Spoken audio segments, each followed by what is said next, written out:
Merci aux personnalités qui ont bien voulu se déranger pour nous rejoindre en cette soirée. Je vois là le député Jean-Pierre Viseur, je vois le représentant de M. Liénard, ministre.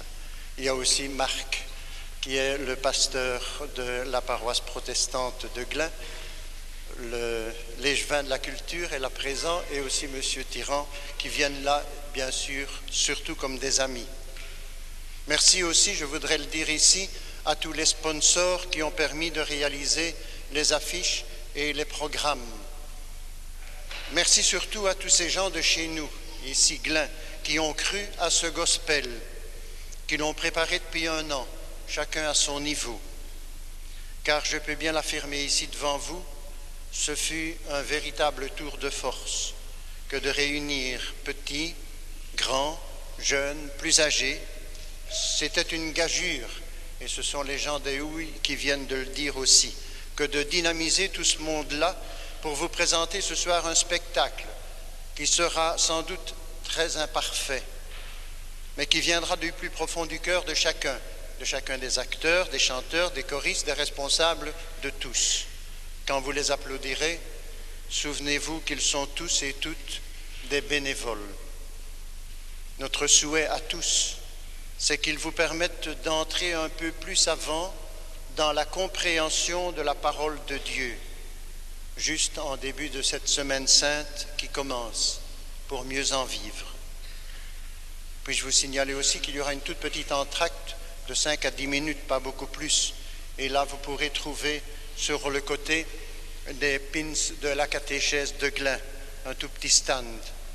Et je suppose, je l'espère, qu'on pourra peut-être y trouver aussi et s'arranger pour avoir les copies et les partitions de ce gospel. Et maintenant, place au gospel qu'on appelle « Vivons-le ».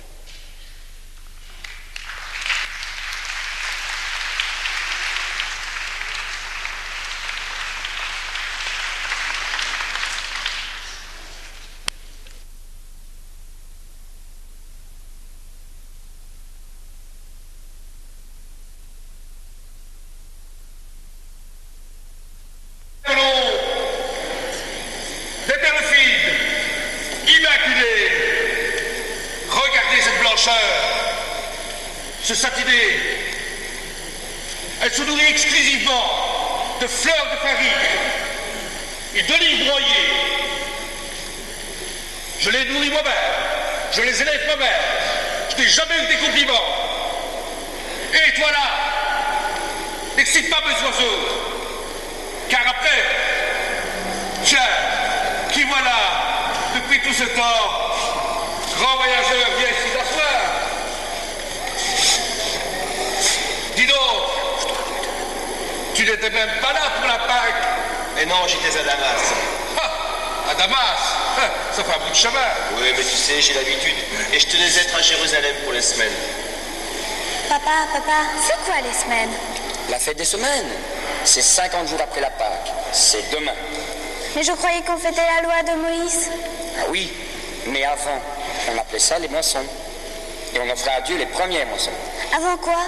Avant, tu sais, quand Moïse a libéré notre peuple d'Égypte, il a célébré la première Pâque. Oui. Et puis après, il est allé sur le mont Sinaï. Et là, Dieu lui a remis les tables de la loi. C'était 50 jours après? Oui. Et depuis, les Juifs pratiquants préfèrent célébrer la remise de la loi plutôt que les premières moissons. Alors lui, il ne pratique pas? Si, certainement, puisqu'il a voulu être à Jérusalem demain, comme beaucoup de monde d'ailleurs. Tu sais, ceux qui parlent grec disent la Pentecôte. Ça veut dire le 50e jour. Et tout ça, c'est demain. Dis donc, sur la route, il y en a qui m'ont dit qu'on l'avait crucifié et finalement... Qui ça? Jésus, le charpentier de Nazareth. Celui-là, bon débarras. Comment ça? Il commencerait à délirer complètement. Ah oui. Il en faisait un peu trop avec ses leçons et sa morale. Tu sais qu'il en savait plus que les prêtres. Tu sais qu'il nous a même foutus en dehors du temple. Ah oui, j'ai entendu dire ça, le fouet, la colère. Et personne n'est intervenu? Mais tu étais dans le coup, toi? Et comment? Fou qu'il était. On était là bien tranquille, avec nos poteries, nos tissus, nos animaux. Et puis tout d'un coup, il a fait un scandale. Et ma maison n'est pas un marché. C'est un lieu de prière. Vous n'avez rien à faire là. Et je t'attrape un fouet et puis hop. Personne n'est intervenu. Ah, tu sais comment sont les gars. Ils ont entendu que ça se calme. Mais moi, j'ai une chose. Qu'ils chassent les marchands de bibelots, ça va. Mais moi, je vends des colons pour les sacrifices. C'est religieux, ça. D'après ce qu'on m'a dit, il avait certains comptes à régler avec la religion. Et justement, les sacrifices, eh bien, il n'était pas vraiment pour. Hein. Mais ce n'est quand même pas à lui de changer nos traditions. Bien sûr que non. Heureusement que les prêtres ont fini par y agir. Imagine qu'un homme comme lui prenne le pouvoir. Par quoi commencerait-il? Par supprimer les sacrifices. Et moi, qu'est-ce que je deviendrais? Tu as raison, il avait des côtés dangereux. On m'a même dit qu'il voulait qu'on paie l'impôt à César. Mais ça ne l'empêchait pas de se prendre pour le Messie. Le Messie? Ah oui, j'ai entendu dire ça. Mais je peux te dire, moi, qu'il n'allait pas bien souvent à la synagogue. Hein. Et puis, je l'ai rencontré plusieurs fois à Césarée, Magdala ou ailleurs. Eh bien, elle était avec des prostituées, des publicains. Alors, il paraît même qu'il y avait un collecteur d'impôts dans sa bande. Alors, le Messie, moi... Et puis, le Messie, le vrai, il viendra pour chasser les Romains, pas pour guérir les gosses de Centurion. Remarque.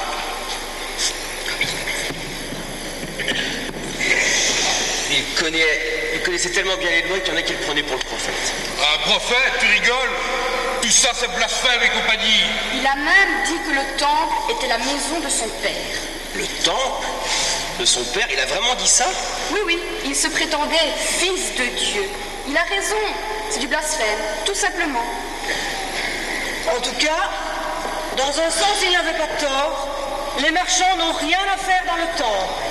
C'est vrai, ils nous attrapaient par la manche pour nous vendre leurs colombes ou je ne sais quoi pour offrir à Dieu. Ou tout simplement des choses qui n'avaient rien à voir avec le sacrifice. Ils parvenaient à faire tellement de bruit qu'on les entendait depuis l'intérieur du temple. Ils ne respectaient même plus la prière des fidèles.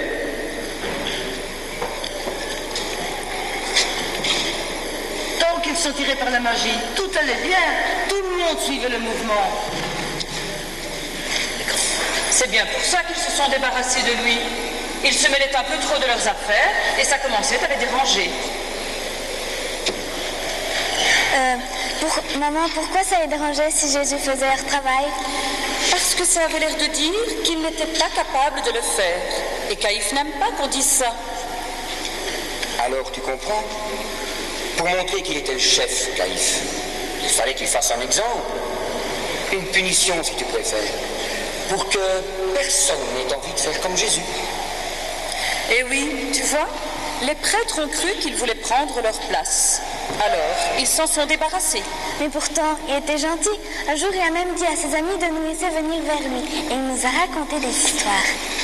C'est vrai, il a guéri votre fille. Vous savez, elle était prise de convulsions. Elle se jetait contre les murs.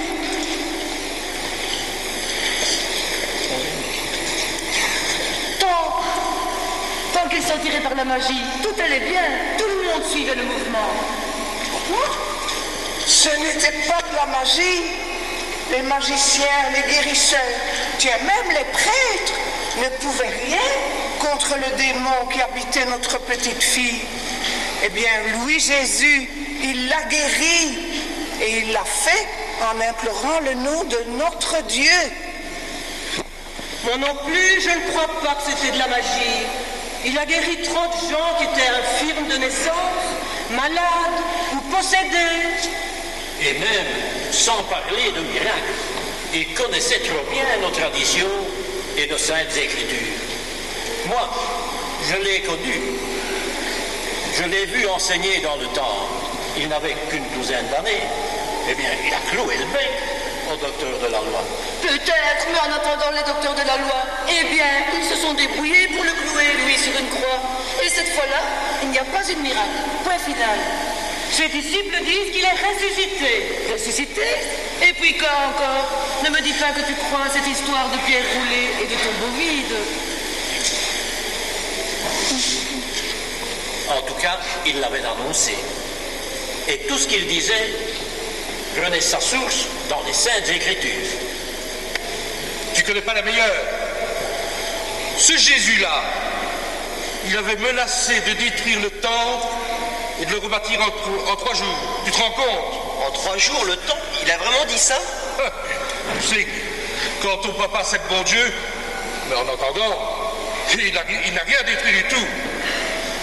On l'a arrêté, jugé, crucifié, et le Dieu Tout-Puissant n'a pas levé le petit doigt pour sauver son soi-disant fiston. Moi je te dis que c'est très bien comme ça. Il l'a bien cherché.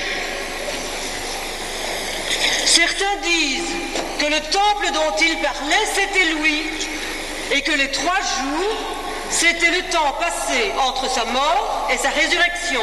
Ah bon? Fils de Dieu, c'était pas assez bien. En plus, il se prenait pour le temple. Attends, toi, de quelle résurrection parles-tu? Elle croit que Jésus est ressuscité le jour de la Pâque. Oui. En tout cas, la pierre de son tombeau a été roulée. Les gardes n'ont rien vu et le corps de Jésus avait disparu. Et un ange a dit... Un ange, une résurrection, mais ça n'existe pas. Bien sûr que non. Tout ça, c'est des histoires inventées par les disciples. C'est guenilleux qui filait partout. Et que sont-ils devenus? Que dis-tu, l'étranger? Ses disciples, ses amis, que sont-ils devenus? On aurait mieux fait de les crucifier avec lui. Ce fut plutôt la débandade quand ils ont perdu leur chef. Mais mettez-vous à leur place. Ils avaient une telle confiance en lui. Et pourtant, on m'a dit qu'il faisait plutôt le bien. Le bien, c'est vite dit. Bon, il a fait des miracles, enfin, des guérisons par-ci, par-là. Mais n'arrêtez pas de blasphémer et d'attaquer la loi de Moïse. Il ne respectait rien. Mais il respectait l'homme, puisqu'il enseignait l'amour. L'amour et les coups de fouet pour nous chasser du tort. C'est le respect de l'homme, ça. Il était moins fier qu'on est venu l'arrêter. Et ses amis ne l'ont pas défendu. Il n'a pas voulu. Ça, c'est vrai. Un disciple a sorti son épée et Jésus lui a dit de la rentrer. Et il est parti avec les gardes. En tout cas, maintenant qu'il est mort, on n'en entend plus parler de ses amis. Les pauvres gens.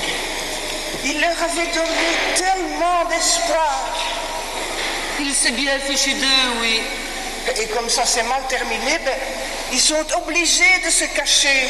Tu parles. Il y a longtemps qu'ils ont quitté la ville. Non, ils sont toujours à Jérusalem. Mais on les voit. Ils doivent être en train de comploter quelque part. Et personne ne sait où? Moi, je veux pas le savoir. De toute façon, ils n'avaient pas le courage de leurs opinions.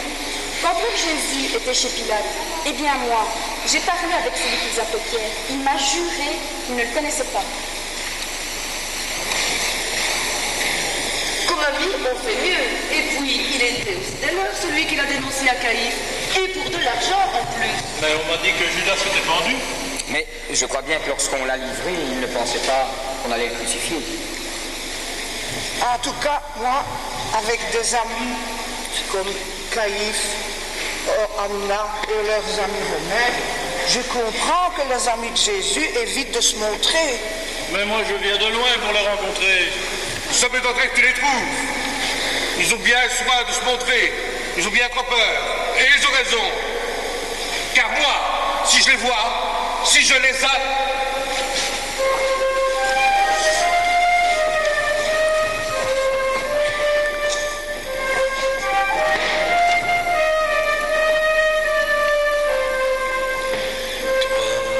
qui cherche à nous connaître en pensant trouver peut-être des réponses à tes questions. Viens, entre dans notre maison.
chez toi un peu d'espoir, tu sauras tendre les mains et comme nous tu diras viens.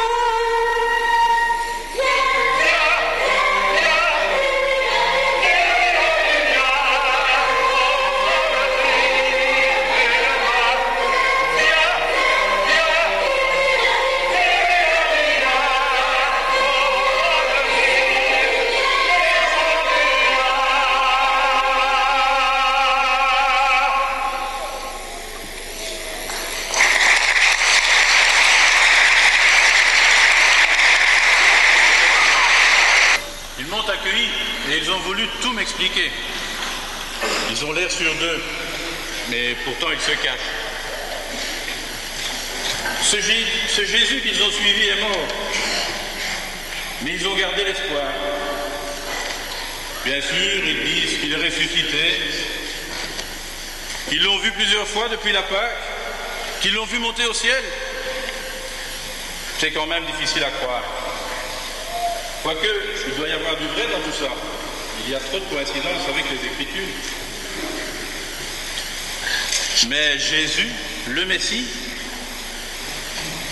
en tout cas, ce n'est pas celui que les Juifs attendaient.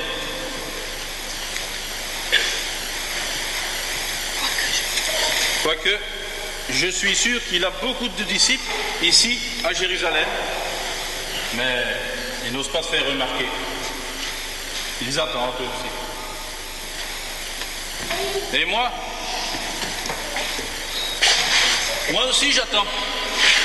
Mais je ne sais même pas quoi en fait. Ils disent qu'il reviendra. D'accord, mais quand? Je n'ai pas vraiment la force d'attendre. C'est ça qui me manque. La force.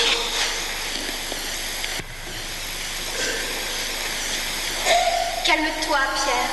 Tu es trop impatient. Je connais bien Jésus. C'est mon fils. Je l'ai porté. Il a dit qu'il nous aiderait. Mais ce n'est pas encore le moment. Le temps n'est pas encore venu. Mais il nous aidera. Aie confiance en lui. Il a eu confiance en toi. Il t'a nommé chef de ses disciples. Ne détruis pas ce qu'il a commencé à construire. Maintenant, c'est le temps de la prière, le temps de l'espoir. Bientôt viendra le temps du témoignage, le temps de l'action. Il faut prier, Pierre. Prier.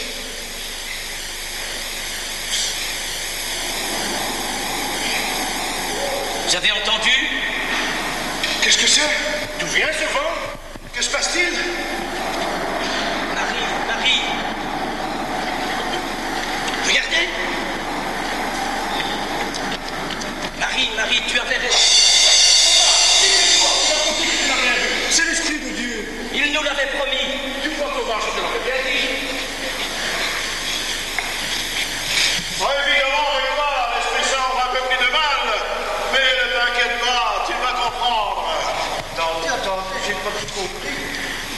Ça y est, les amis, on va pouvoir y aller. Le maître est avec nous. Caïphe et compagnie, ça va leur faire tout drôle. Et on va avoir des choses à leur dire. Et ils n'auront pas l'excuse de ne pas comprendre. Je me sens capable de parler toutes les langues. Merci, Seigneur. Écoutez tous, Israélites. Il faut réveiller les hommes.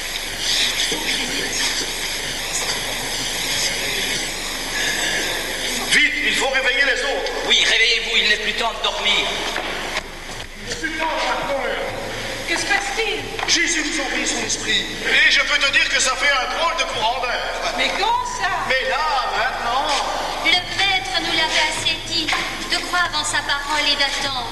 Mais qu'est-ce qui se passe? Mais qu'est-ce que vous racontez? Vous avez vu, c'est pas possible. Mais non, Étienne, rappelle-toi les paroles du prophète Joël.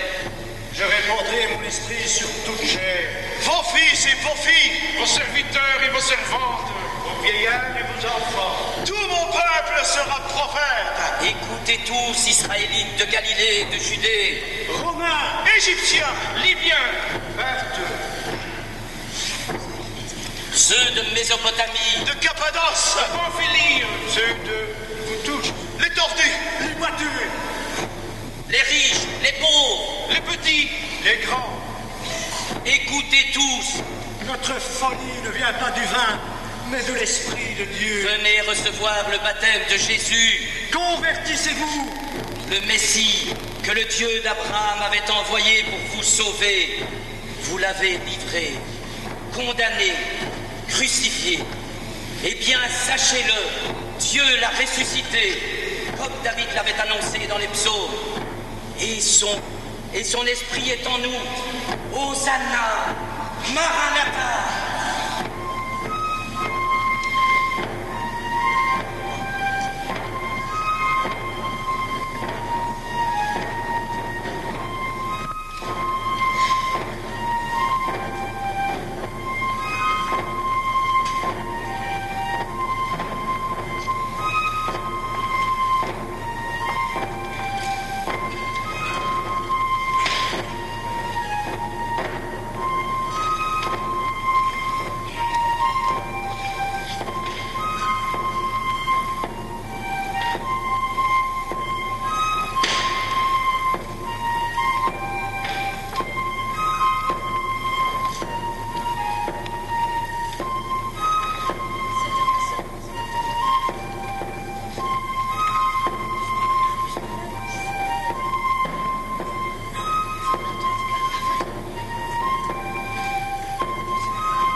L'aumône pour un pauvre infirme.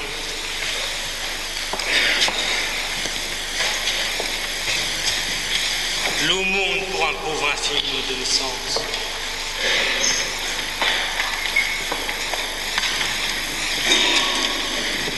L'aumône.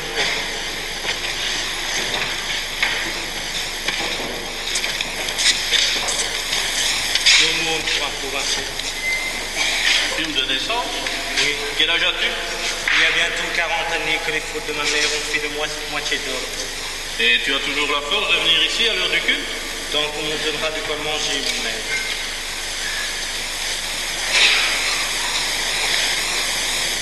Et tu arrives à survivre du peu que l'on te donne?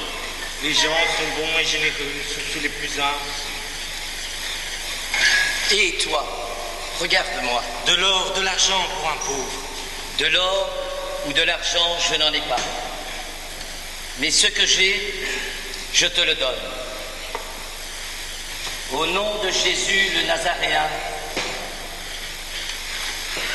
marche. Regardez, regardez, je marche, je marche. Que se passe-t-il? Un miracle, regarde. Oui, regarde bien, je peux marcher, je peux courir, je peux sauter. Ce n'est pas possible, il est boiteux de naissance. J'étais boiteux de naissance, mais c'est fini. Regardez, mon beau s'il bouge.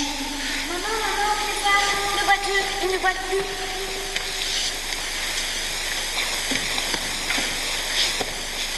Adonai. Mais dis donc, le boiteux, que t'arrive-t-il? C'est lui, il m'a pris la main, il m'a dit de marcher. Et je marche, il m'a guéri. Non, ce n'est pas moi. Mais si, voyons, vous me connaissez tous, toi. Ça fait 40 ans que je me traîne, tu m'as toujours vu comme ça. Et toi aussi, tu m'as bien vu. Il m'a guéri. Assez. Arrêtez de me regarder comme ça. Ce n'est pas moi qui ai guéri cet homme. Je n'ai pas ce pouvoir. C'est vrai, j'ai pris sa main et je lui ai dit « marche ». Mais j'ai surtout invoqué le nom de Jésus, celui que le Dieu d'Abraham vous avait envoyé et que vous avez livré. Vous avez échangé sa vie contre celle d'un criminel. Justement, lui, il est mort et c'est bien toi qui m'as guéri. Mais non, parce que voilà, Dieu l'a ressuscité. Et oui, Jésus est ressuscité. Et nous, ses disciples, en sommes les témoins. Et c'est parce que nous croyons que Jésus est le Fils et le Messie ressuscité que ce boiteux a retrouvé devant vous l'usage de ses jambes. Oh, vous ne saviez pas. Vos chefs non plus. Les prêtres, les docteurs, les scribes. Vous aviez tous oublié ce que Dieu avait dit par la bouche de ses prophètes. Vous êtes pourtant les fils de ces prophètes, les fils de l'Alliance, la descendance bénie. Eh bien, souvenez-vous des paroles de Moïse, de Samuel et des autres. Ils avaient annoncé un Messie qui souffrirait. Eh bien, ce temps est accompli. Alors, convertissez-vous et revenez à Dieu pour que vos péchés soient effacés. Si ce boiteux est guéri, c'est parce que Dieu nous a envoyé son esprit pour que nous accomplissions des signes et que vous croyez. Convertissez-vous, réjouissez-vous. C'est pour vous que Jésus est mort et est ressuscité. Silence! Tu es devant le temple de Jérusalem.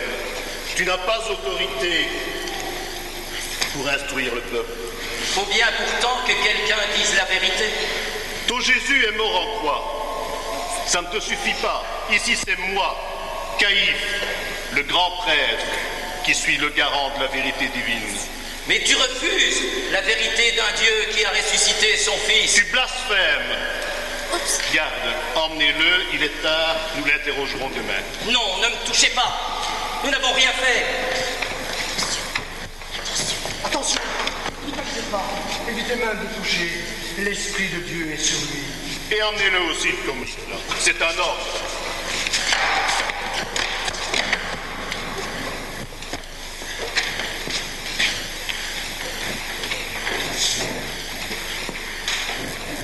Eh bien, ça n'a pas traîné. Le temps de dire 2 mots et hop, en prison. Il n'aurait pas dû dire « il est ressuscité ». C'est vrai que sous le nez de Caïphe, ça n'était pas très malin. Pourtant, ils ont guéri le boiteux. J'espère qu'ils ne leur feront rien. Sinon, ça risque de faire une émeute. Avec Caïphe, on peut s'attendre à tout.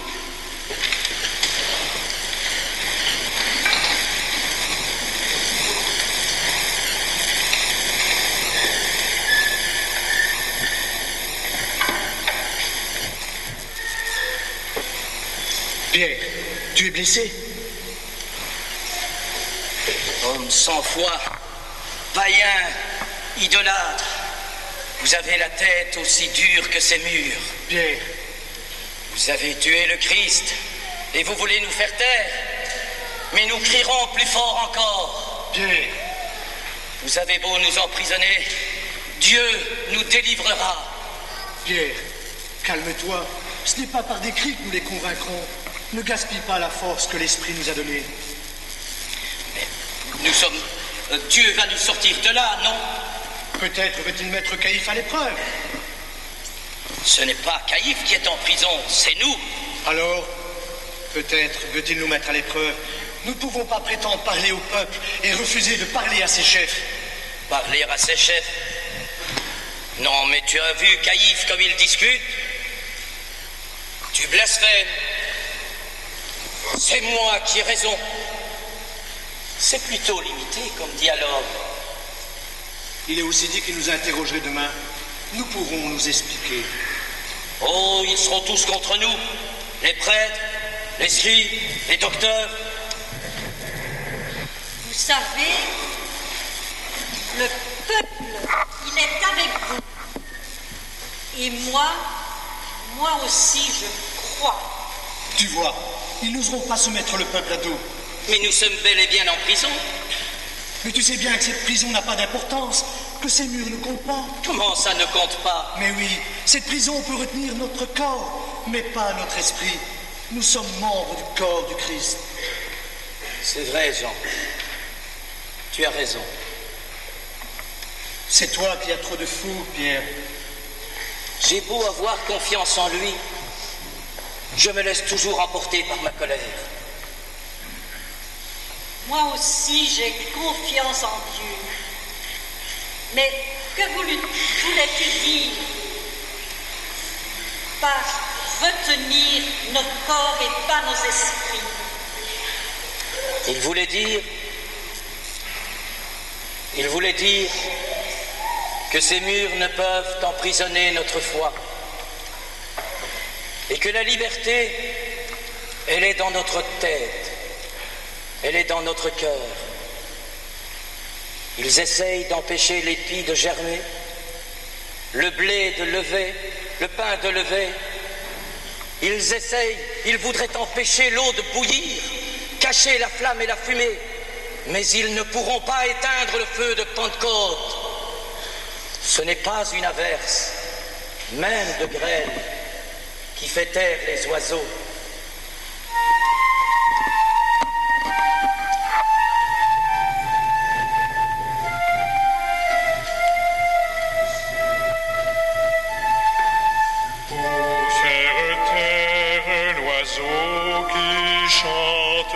Sur son arbre de vérité, la grêle n'est pas suffisante, chante encore l'oiseau blessé. Pour faire taire le vent de nuit, quand il a raison de souffler, et porte en lui l'espoir de vie, qu'il est vain de s'abriter.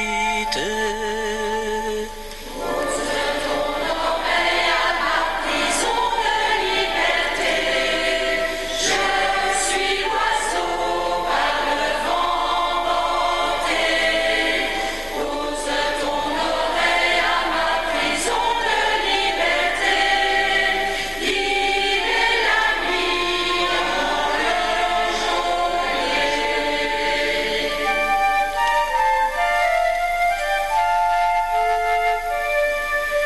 Je te dirai à cette grille des mots qui peuvent s'échapper, des mots comme de belles filles que nul ne peut enchaîner.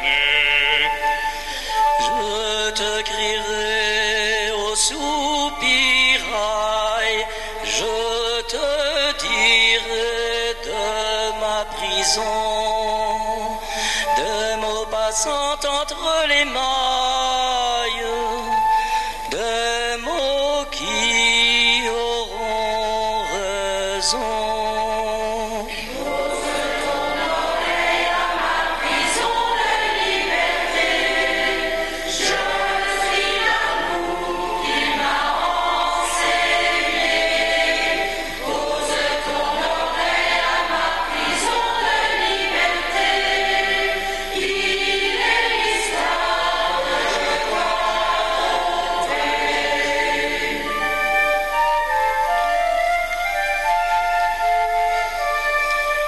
Viens, je te parlerai de lui. Il est l'éclair dans les nuages. Viens ici, tu en as l'envie. Nous ferons tous le voyage.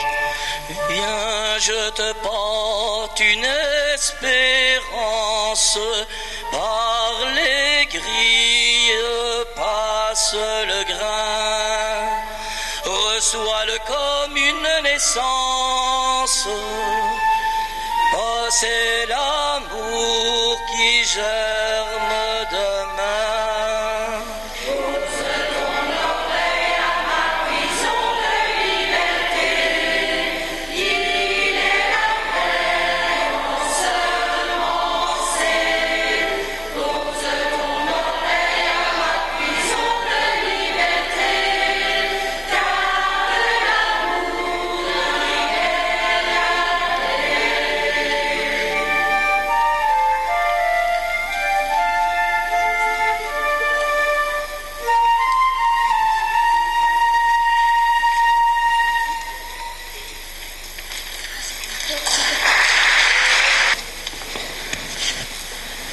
Et alors, cette petite nuit en prison vous a-t-elle porté conseil? Oh, la notion de prison est toute relative, Caïphe. Et puis nous en avons profité pour prier pour nos juges. Tu vois, Caïphe, ces hommes ne sont qu'insolence et rébellion. Vous connaissez cet homme? Un peu qu'ils me connaissent. Silence! Oui, nous l'avons rencontré. Rencontré? Tu en as de bonnes. 40 ans que j'étais paralysé, et lui? Tais-toi! Ce n'est pas à toi qu'on pose ces questions. Mais c'est moi qu'on a guéri. Silence! Garde, ça suffit, emmenez-le. C'est donc l'homme que vous avez guéri hier devant le temple? Oh, ce n'est pas moi. Par quel pouvoir l'avez-vous guéri? Ce n'est pas une question de pouvoir, comme si c'était magique. Ah non! Et qu'est-ce que c'est alors? Un mauvais esprit peut-être, qui le faisait boiter et qui a décidé que 40 ans ça suffisait comme ça? À propos de mauvais esprit, Paul, je crois que Caïphe nous a posé une question et tu ne nous donnes pas tellement l'occasion d'y répondre. Comment avez-vous guéri cet homme? En invoquant le nom de Jésus de Nazareth. Cet homme est mort! Mais Dieu l'a ressuscité. C'est impossible! Rien n'est impossible à Dieu. Assez. Vous savez très bien que nous ne croyons pas à la résurrection. Et je ne vois pas pourquoi nous y croirions pour ce Jésus ou pour un autre. Et Lazare? Et le fils du centurion Silius? Et la fille de... Merginois? Il n'était pas vraiment mort, tout juste en état de catalepsie. Tu vois, Caïphe, ce ne sont que des combines. Il faut en finir. Mais c'est faux. La loi nous dit qu'il n'y a pas de résurrection. La loi. Mais vous n'avez que ce mot-là à la bouche. Vous ne savez pas seulement la lire comme elle devrait être. Comment la loi pourrait-elle vouloir dire autre chose que ce qui est écrit? Jésus nous a montré la différence lorsqu'il a guéri un infirme le jour du sabbat. La loi nous dit qu'il ne faut rien faire le jour de sabbat. Laisserais-tu mourir ton frère le jour du sabbat pour ne pas enfreindre cette loi? Et Jésus disait, lui, que la loi, comme le sabbat, est faite pour l'homme et non l'inverse. Pourtant, nous sommes les gardiens de la loi et nous ne pouvons la laisser bafouer. Gardiens de la loi, dépositaires des rites, mais secouez donc la poussière de vos sandales. Si Abraham, notre père, avait réagi comme vous, jamais il n'aurait quitté son pays. Et alors, il n'y aurait pas eu d'alliance, pas de descendance bénie. Et pas de loi gardée. Jésus est venu renouveler cette alliance. Oui, il est monté au ciel et il nous a envoyé son esprit. Avec sa chair, avec son sang. Et il a racheté nos fautes. Mais qui es-tu donc pour juger de nos fautes? Oh, je ne juge pas. Je vous rappelle seulement ce qui est écrit dans les livres sur lesquels vous vous appuyez, sans vraiment en comprendre le sens. Assez. Ce n'est pas à toi à nous apprendre comment interpréter la loi. Vous ne cherchez qu'à mettre en péril l'autorité des anciens. Nous savons très bien quel genre d'enseignement ce Jésus pratiquait et de quelle manière. Il commençait par s'attirer la sympathie du peuple par une fausse guérison, et puis il se servait de nos saintes écritures pour en retourner le sens et répandre un message contraire à la loi divine. Mais nous ne vous laisserons pas bafouer la loi. Vous voulez nous crucifier comme Jésus? Attention à ce que vous allez faire. Toi, tu n'es pas en position de menacer. Oh, je ne menace personne. Mais souvenez-vous du psaume. La pierre rejetée par les bâtisseurs est devenue la pierre angulaire. La pierre, c'est Jésus. Et vous, les bâtisseurs, les gardiens de la loi, vous l'avez rejeté. Mais vous allez voir se lever ceux qui ont cru en lui. Et cette pierre pourrait bien vous faire trébucher. Trébucher? C'est moi qui vous ferai tomber. Et je vous écraserai. Nous ne te craignons pas. Notre salut est en Jésus, le Fils de Dieu. Ça suffit. Paul, Gamaliel, venez. Mais nous l'avons vu et entendu. Nous lui avons parlé. Vous blasphémez. Nous avons même mangé et bu avec lui. Silence.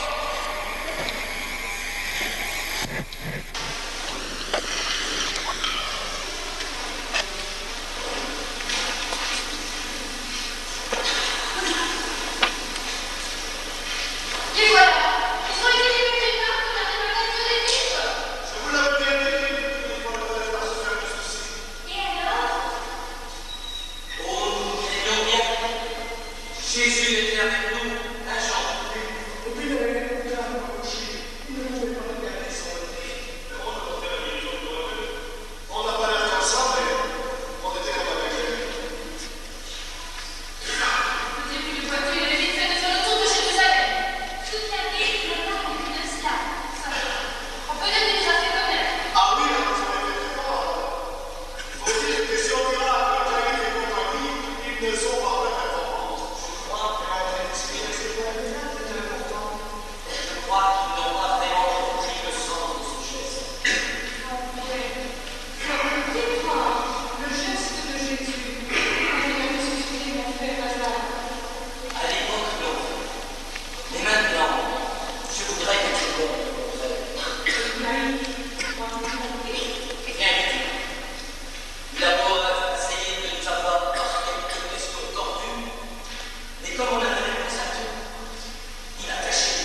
c'est son message. Allez baptiser les nations. La Pâque nous ouvre le passage. Oui, Jésus est résurrection.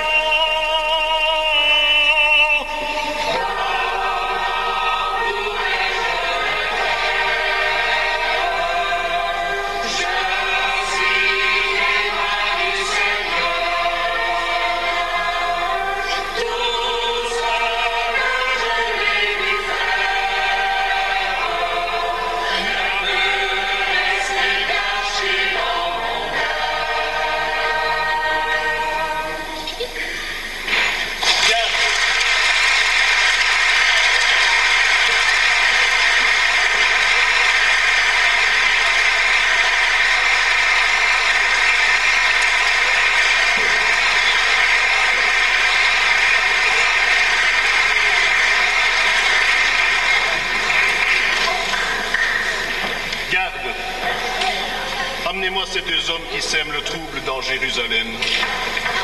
Et alors, le service d'ordre ne participe pas à la liesse générale? Peut-être ne savent-ils pas chanter. Laisse-les, eux n'y sont pour rien. Jésus lui-même a pardonné à ses bourreaux. Allez vous deux, reprenez avec moi. Hosanna! Pierre, je crois que Caïn voulait nous voir tous les deux. Eh bien, allons-y. Et alors, nous vous avions formellement interdit de parler de ce Jésus de Nazareth, et voilà que tout Jérusalem en parle. Le peuple vient vers vous et réclame ce que vous appelez le baptême.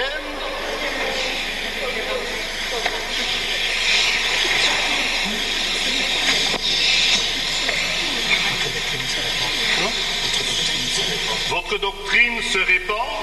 Mais c'est pas une doctrine, c'est un message de vie. De vie. Mais cet homme est mort. Et c'est le peuple qui a choisi de le faire mourir. Et vous voudriez nous rendre responsables de cette mort. Et vous voudriez que son sang retombe sur nous. C'est à toi de savoir où est ta responsabilité, Caïphe. La nôtre est d'obéir à Dieu plutôt qu'aux hommes. Seul le grand prêtre, le garant de la volonté divine. La volonté de Dieu a été d'envoyer son Fils pour nous sauver comme sauveur des hommes. Ce sauveur dont tu parles, c'est le Messie que nous attendons. Mais vous ne l'attendez plus puisqu'il est déjà venu. Et vous l'avez livré, condamné, pendu au bois de la croix. Cet homme n'était pas le Messie que nous attendions. Pourquoi? Parce qu'il n'a pas chassé l'occupant? Mais son royaume n'était pas de chair et de sang, mais de cœur et d'amour. Dieu n'aurait jamais accepté que son fils meure. Dieu a voulu que son fils ressuscite. Oui, il a été élevé au ciel et il nous a envoyé son esprit. Et c'est son esprit qui... Caïn, nous ne pouvons le laisser continuer à répandre un enseignement pareil. Non seulement il prétend qu'il est ressuscité, mais nous ne prétendons pas, nous l'affirmons. Silence! Non seulement qu'il est ressuscité, mais qu'il est monté au ciel, comme ça. Mais puisque c'est vrai, tais-toi, Caïn. Il faut... Mais nous allons les faire taire. Vous ne pourrez pas nous faire taire. D'autres iront proclamer la bonne nouvelle que Jésus est le Fils de Dieu. Nous savons bien qu'il y en a d'autres, notamment un nommé Étienne, qui fait aussi des soi-disant miracles et prononce les mêmes blasphèmes que vous. Mais nous nous occuperons de lui aussi et de tous les autres. Caïphe, il faut nous débarrasser de ces gens-là avant que leur secte ne prenne trop d'ampleur. Apparemment, la mort de Jésus ne les a pas calmés.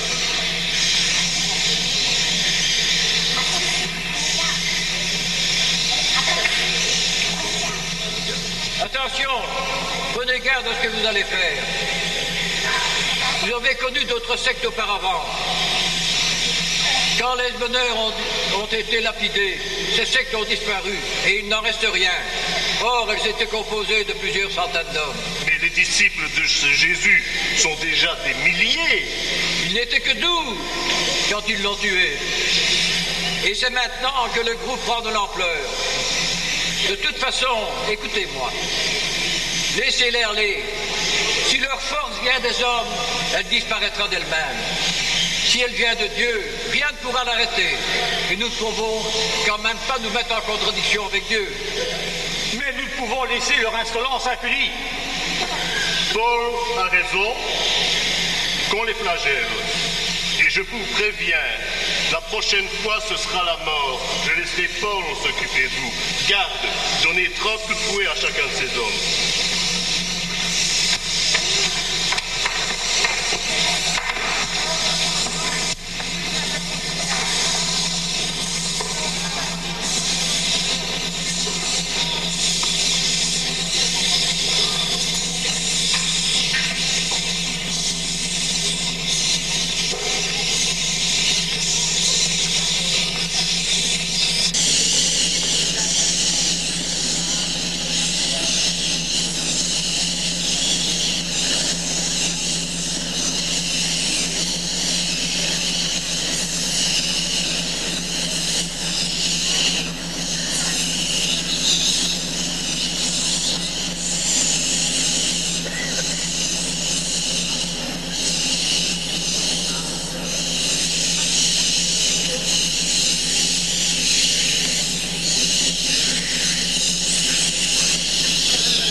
Jean,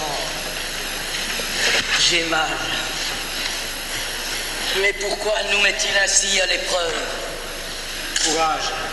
Lui aussi a dû désespérer. Durant les 3 ans, nous l'avons suivi. Pendant tout ce temps, nous ne comprenions rien. Il nous parlait comme à des enfants. Il aura fallu qu'il meure sur une croix pour qu'on comprenne enfin. Imagine sa solitude et son désespoir pendant ces 3 années. C'est vrai, Jean. Même à Gethsémani, on dormait au lieu de prier. Mais pourquoi cette violence? Pour montrer aux prêtres la force que nous tenons de l'Esprit Saint. Mais cette force ne nous rend pas insensibles à la douleur. Tu as l'air de bien supporter, toi. Moi, je l'ai vu mourir sur la croix. Et j'ai trouvé mon châtiment bien faible. Mais c'était le plan de Dieu. Je ne suis pas Dieu, moi. Non, Pierre. Mais rappelle-toi, comme il disait, heureux êtes-vous si l'on vous persécute à cause de moi. Eh bien, la récompense sera grande dans les cieux. Ne cherche pas ta récompense. Trouve ta fierté dans le service de la volonté du Seigneur. C'est vrai, Jean. Nous pouvons être fiers des marques dans notre dos, mais je ne le souhaite à personne.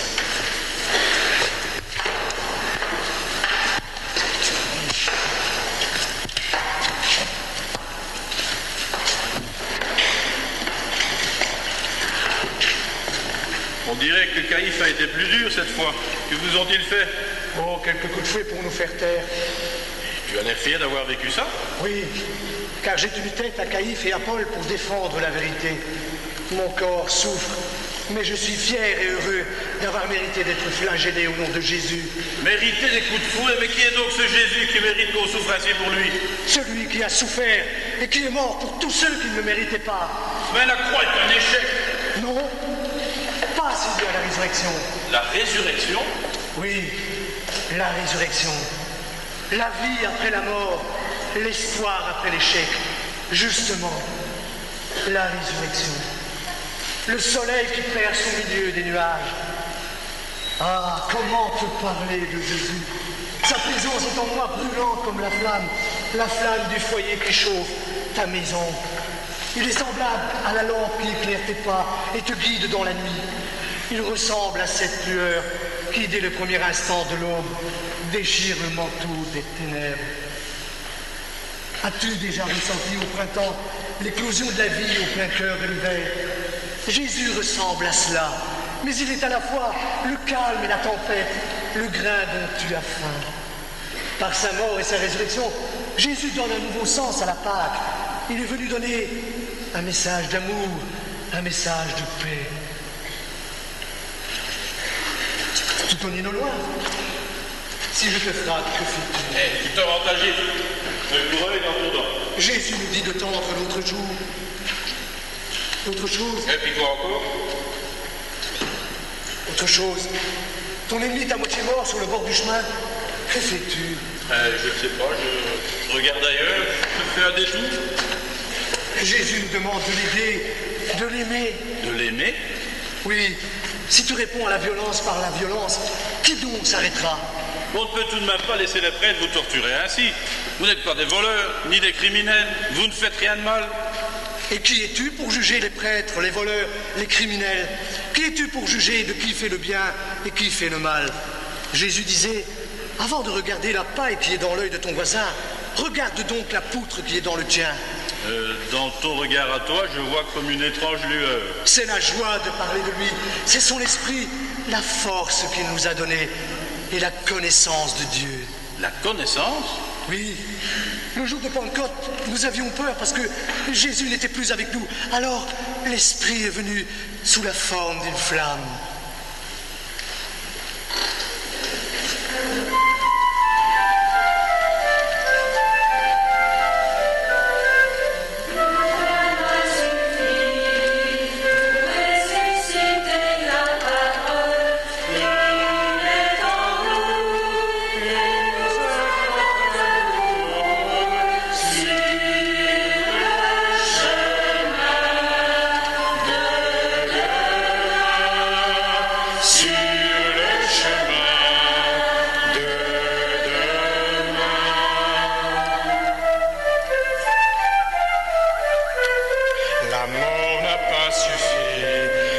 Assassiner le message, il est en nous et nous aveugle nos passages sur le chemin de demain, sur le chemin de demain.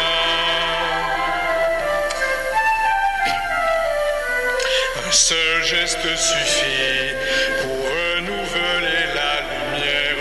Il est en nous et nous invente une prière sur le chemin de demain,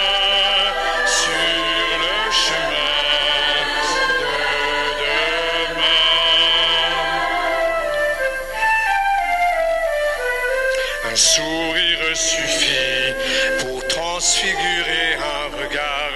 Il est en nous et nous invite à prendre part sur le chemin de demain, sur le chemin de demain.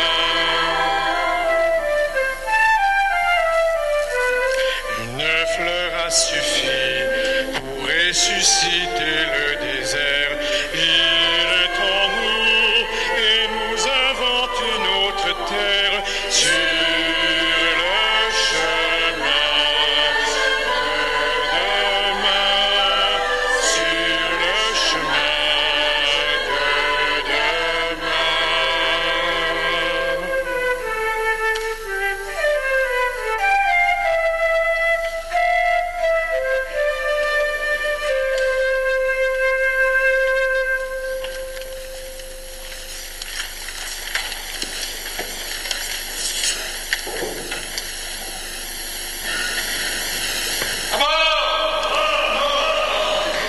Ils ont pris Jen, ils vont le tuer. Allons chercher les autres. Le voilà. Nous l'avons trouvé. Il blasphémait encore. Oui, il proclamait partout que la maison, que Jésus de Nazareth était le Messie. Et qu'il voulait changer la loi de Moïse. Étienne, tu sais tout ce que l'on dit contre toi et contre ton Jésus. C'était un blasphémateur, un homme dangereux, une menace pour nous tous. C'est vrai qu'il avait menacé de détruire le temple. Oui, il a même dit que le temple n'était pas la maison de Dieu. Mais Dieu n'a pas besoin de maison. Il est partout. Il est là où on le prie. Il est en chacun de nous. Tais-toi. Tais-toi. Tu vois bien que nous avons ici des gens qui peuvent témoigner contre toi. Et tu es donc d'autant plus responsable que tu es gradé dans cette nouvelle secte. Je suis diacre, ce n'est pas un grade. Pour Dieu, nous sommes tous frères. J'ai seulement été choisi parmi les plus pour être au service des plus pauvres d'entre nous. Tu vois bien que tu as des galons. Oui, c'est bien ce que dit Paul. Le voilà, ils choisissent leur chef. C'est le monde à l'envers. Ne riez pas. Vous ne pouvez pas comprendre ce que Jésus est pour moi. Non, je ne comprends pas. Et je ne comprendrai jamais comment on peut être disciple de quelqu'un qui méprise la loi de Moïse. Mais Moïse lui-même a été rejeté par vos ancêtres. Tu nous insultes. Il mérite la mort. Oui, finissons-en. Attendez, laissez-le finir. Étienne, qu'as-tu à dire pour ta défense? Avant, j'étais dans le brouillard. Ma vie était sans horizon. Tous les matins se ressemblaient. Tout était morne et triste. Et un beau jour, il est entré dans ma vie. Ce jour-là, tout a recommencé. Comme une naissance, quoi. Avec lui, tout devenait chanson d'amour. Chaque visage prenait un air de fête. Chaque rencontre devenait inoubliable. La vie, le matin, le soir, chaque joie, chaque souffrance devenait comme une musique. Et plus de grisaille, plus d'idées noires, tout devenait lumière. J'ai du mal à expliquer, mais... Arrête de dire n'importe quoi. Oui, tu cherches à gagner du temps parce que tu as peur. Mais non, je n'ai pas peur, puisque l'esprit est avec moi. L'esprit du vin que tu as bu, oui. C'est sans doute le vin que vous buvez sur le cœur de vos morts. Sur le corps de nos frères, nous célébrons la mort et la résurrection de Jésus. Et ce n'est pas du vin, c'est le sang du Christ. Le sang du Christ. Quel Christ? Jésus, le Messie que vous avez crucifié. Tais-toi maintenant. Tu dis n'importe quoi. Ton Jésus n'était ni Christ ni Messie. Tout juste un agitateur qui voulait renverser la loi. Et détruire le temps. Et toute l'histoire de notre peuple. Il a bien mérité son sort. On ne fréquente pas impunément les miséreux et la racaille. Je l'ai même vu avec des lépreux. Et des étrangers et des Romains. Mais pour lui, un étranger ou un Romain était un homme comme un autre. Ce sont nos ennemis. Et cette racaille, c'est la brebis égarée. Il n'est pas venu soigner les bien portants. Il était attiré par les plus petits, ceux auxquels personne ne tend la main. Il est l'huile qui ranime la flamme et qui calme la plaie. Ça suffit! Emmenez-le! Il est le pain dont... Il est mort! Oui, finissons-en! On ne vous plaît. Pourquoi résistez-vous toujours à l'esprit saint? Le peuple d'Abraham, d'Isaac et de Jacob est aussi mon peuple. Mon sang est celui de Moïse. Arrête de parler de Moïse, tu salis son nom! C'est faux. Vous vous proclamez tous de lui et des prophètes. Mais vous oubliez que vous avez toujours rejeté ceux qui annonçaient le Messie et le Messie lui-même. Cet homme n'était pas un prophète!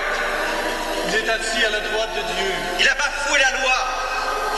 Revenez à lui et vous serez sauvés. Ça suffit! Qu'il se taise! Oui, finissons-en! Lapidons-le! Lapidons-le!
Imbécile qui est condamné lui-même. Demain, il aurait au moins pu essayer de le convaincre, mais je ne me permettrai pas de laisser mon vie intimider pareil. Seigneur, pardonne-leur et accueille-moi.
ces yeux d'oiseaux tués, je sais que la lumière jusqu'au bout a brûlé.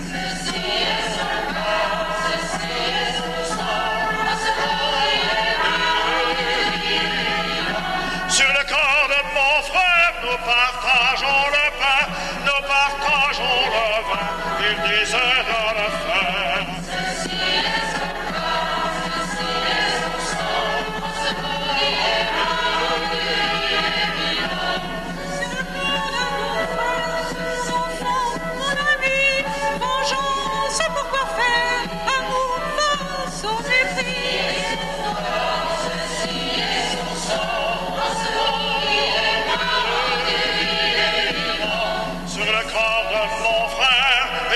Ce qu'il dit, sa mort était prière et mes faux ennemis.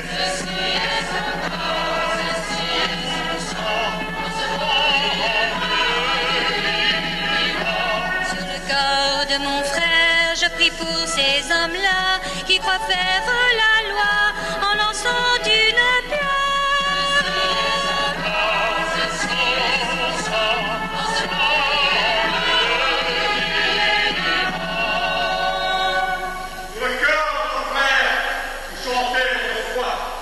Mais moi, Paul, je vous ferai taire, car moi, je suis la loi.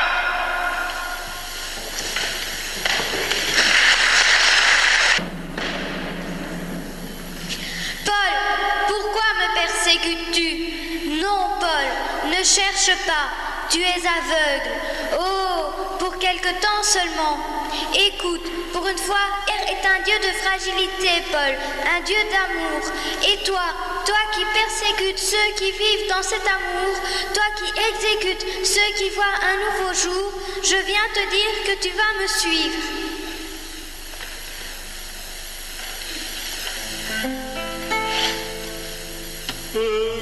Ils croient au pardon, je les exécutais. Ils ont chanté plus fort. Aujourd'hui, c'est moi qui ai peur. Je sais que j'ai eu tort. Veux-tu de moi, Seigneur? Les yeux ouverts, je ne voyais pas. Je suis aveugle, mais je s'ouvre. Puis c'est toi qui m'as jeté bas. C'est toi, Jésus, que je découvre.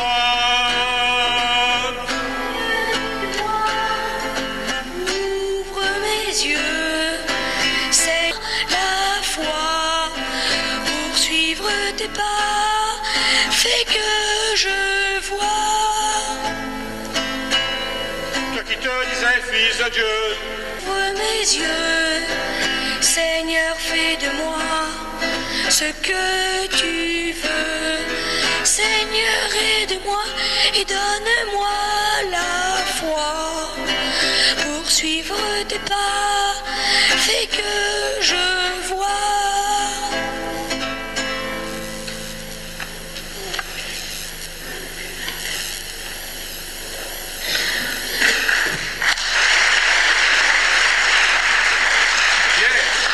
Viens vite voir.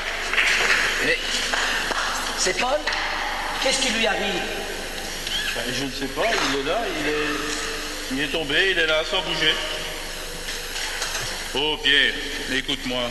Quand je suis venu vous voir, vous m'avez accueilli et j'étais bien avec vous. Mais je ne comprenais pas votre peur et votre espoir. Je ne comprenais pas ce que vous attendiez, tous. Et le jour de la Pentecôte, je n'ai pas compris ce qui se passait. Je n'ai pas compris pourquoi vous êtes devenus si gais, comme des enfants qui chantent, si sûrs de vous.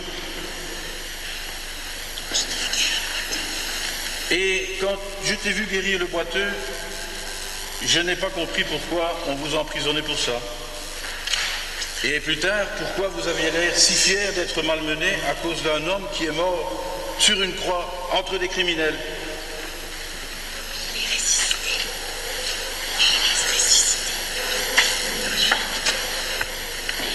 Mais il est ressuscité. Mais la résurrection, ressuscité, qu'est-ce que ça voulait dire?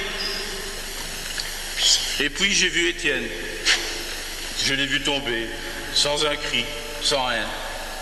J'ai vu son sourire sur ses lèvres, son regard plein de lumière. Et vous, ses amis, au lieu de crier vengeance, je vous ai vu célébrer un crucifié sur le corps d'un lapidé. Je me disais, mais ils sont donc tous fous. Je ne comprenais rien.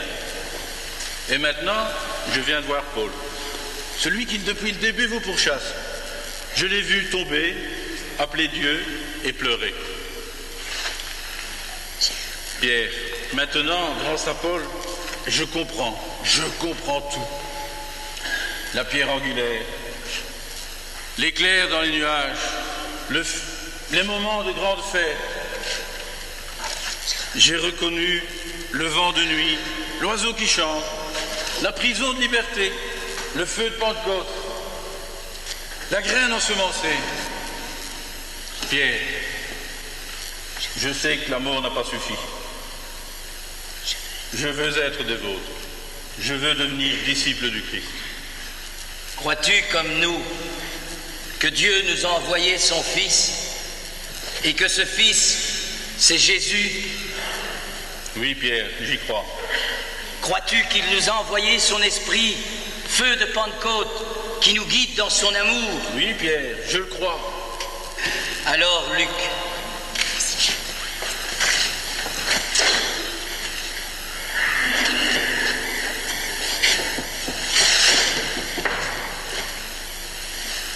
je te baptise au nom de notre Dieu, de son Fils Jésus et de l'Esprit qui habite en nos cœurs.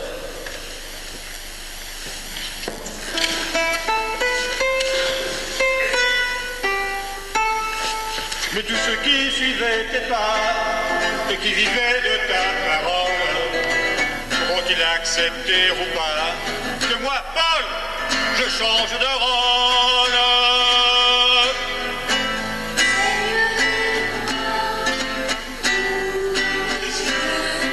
Seigneur, fais de moi ce que tu veux. Seigneur, aide-moi, donne-moi la foi pour suivre tes pas. Fais que je vois.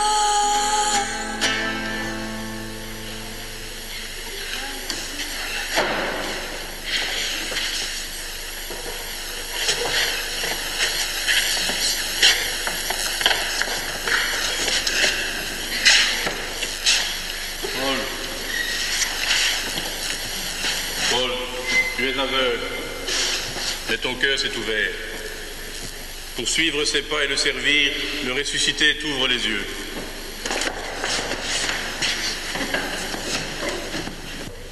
Mais qu'est-ce qu'il fait?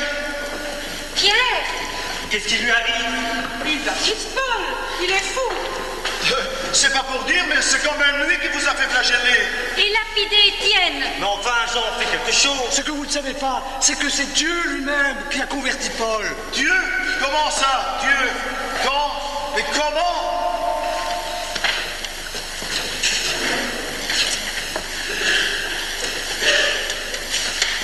Il ne faut pas laisser perdre ça. Luc a raison. Nous devons l'annoncer au monde. Nous devons être ses témoins. Ils doivent savoir que le vieux monde est mort. Et que plus rien ne sera comme avant. La conversion de Paul prouve que tout est possible. oui, tout homme a droit au pardon, et c'est cela que nous devons vivre.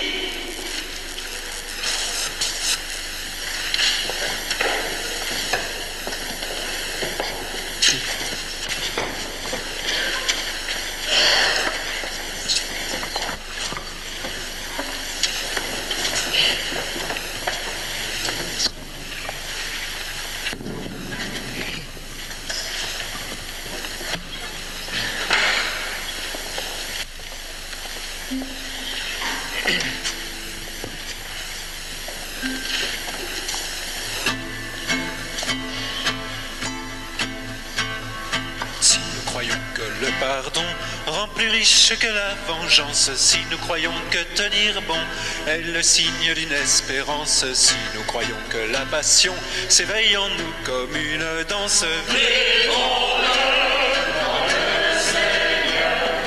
Si nous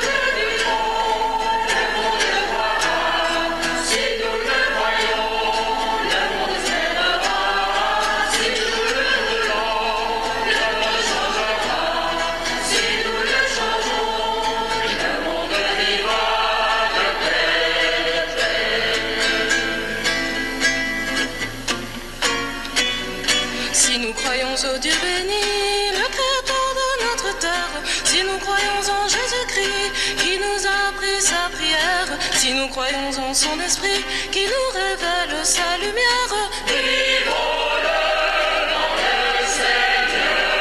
Si nous le vivons, le monde le croira. Si nous le croyons, le monde s'élèvera. Si nous le voulons, le monde changera. Si nous le changeons, le monde vivra de paix, de paix. Si nous croyons qu'un champ de blé est la chose de notre terre, si nous croyons que moissonner est la mission venant du Père, si nous croyons qu'un pain donné est le refus de la misère, vivons-le dans le Seigneur. Si nous le vivons, le monde le croira. Si nous le croyons, le monde s'élèvera. Si nous le voulons, le monde changera. Si nous le changeons, le monde vivra de paix, de paix. Si nous croyons qu'un jour viendra, où à la première étincelle, aux yeux du monde éclatera la joie de la bonne nouvelle. Si nous croyons à tout cela, alors la vie sera plus belle. Vivons-le dans le Seigneur. Si nous le vivons, le monde le croira. Si nous le croyons, le monde s'élèvera. Si nous le voulons, le monde changera. Si nous le changeons, le monde vivra de paix, de paix. Si nous croyons qu'un cri d'amour a résonné dans le silence, si nous croyons qu'au point du jour, c'est toute une vie qui commence, si nous pouvons chanter toujours, inventons des rythmes de danse, vivons-le dans le Seigneur. Si nous le vivons, le monde le croira. Si nous le croyons, le monde s'élèvera. Si nous le voulons, le monde changera. Si nous le changeons, le monde vivra de paix, de paix. Si nous croyons qu'il faut toujours attendre que l'autre consomme, disparaisse mort à son tour, si nous voulons que ce grain germe, et dans les vies qui passent au jour, si nous voyons que Dieu nous aime, vivons-le dans le Seigneur. Si nous le vivons, le monde le croira. Si nous le croyons, le monde s'élèvera. Si nous le voulons, le monde changera. Si nous le changeons, le monde vivra de paix, de paix. Nous savons que la liberté n'a pas de couleur noire ou blanche et que notre soif d'exister en Christ jamais ne s'étanche. Si nous croyons en vérité, nous pourrons faire un dimanche. Vivons-le dans le Seigneur. Si nous le vivons, le monde le croira. Si nous le croyons, le monde s'élèvera. Si nous le voulons, le monde changera. Si nous le changeons, le monde vivra de paix, de paix. Si nous croyons que notre joie peut renverser colère et rage, si nous croyons que notre foi peut faire bouger toutes les montagnes, et qu'au-delà de cette croix, c'est la vie, pas la mort qui gagne. Vivons-le dans le Seigneur. Si nous le vivons, le monde le croira. Si nous le croyons, le monde s'élèvera. Si nous le voulons, le monde changera. Si nous le changeons, le monde vivra.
présence ici ce soir. La liste des gens à remercier est trop longue, alors vous la trouverez dans le programme que vous n'avez pas manqué d'acheter à l'entrée. Je voudrais, pour terminer, nous allons reprendre une série de refrains de ce gospel. Nous vous invitons à les chanter avec nous, avec cœur et enthousiasme, et à sortir d'ici transformés, nous l'espérons.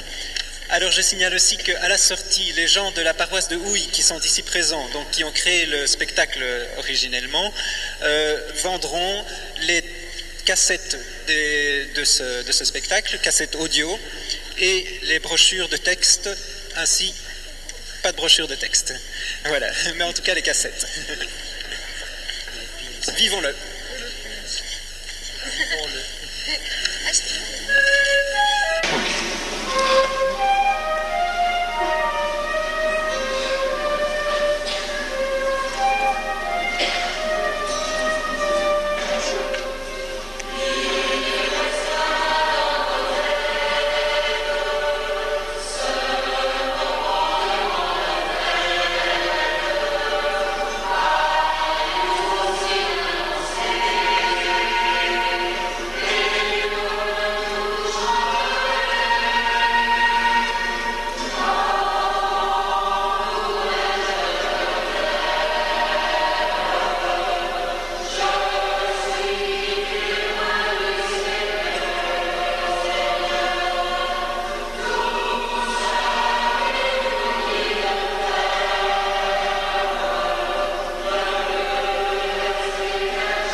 messieurs, le gospel Vivons-le que nous venons de vous interpréter est une composition de la paroisse des Houilles près de Versailles.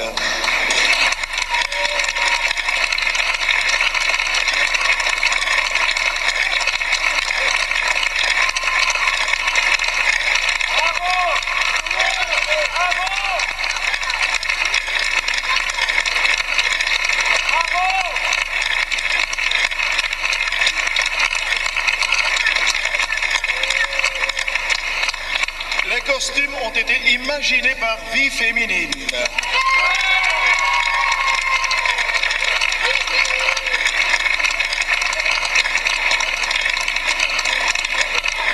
La chorégraphie est de Sœur Inès.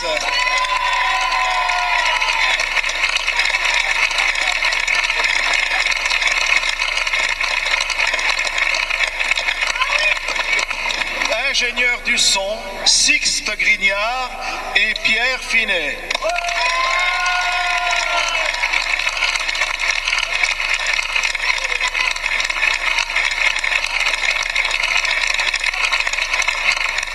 Technique lumière, François Pirlot.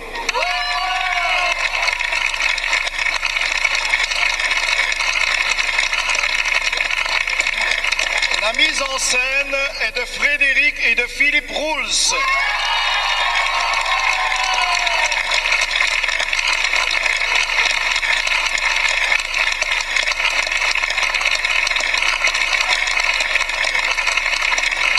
La direction musicale en revient à Thérèse Mesdac.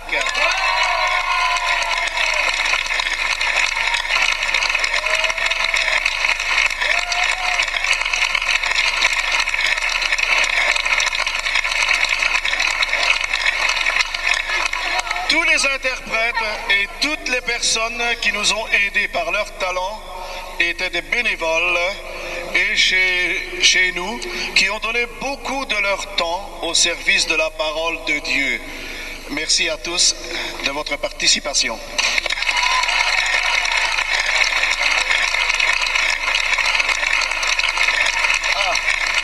On me demande de dire que ce sont toutes les dames qui ont travaillé au costume.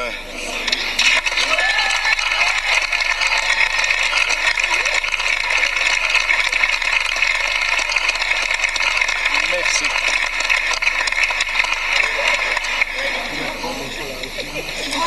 C'est la fin.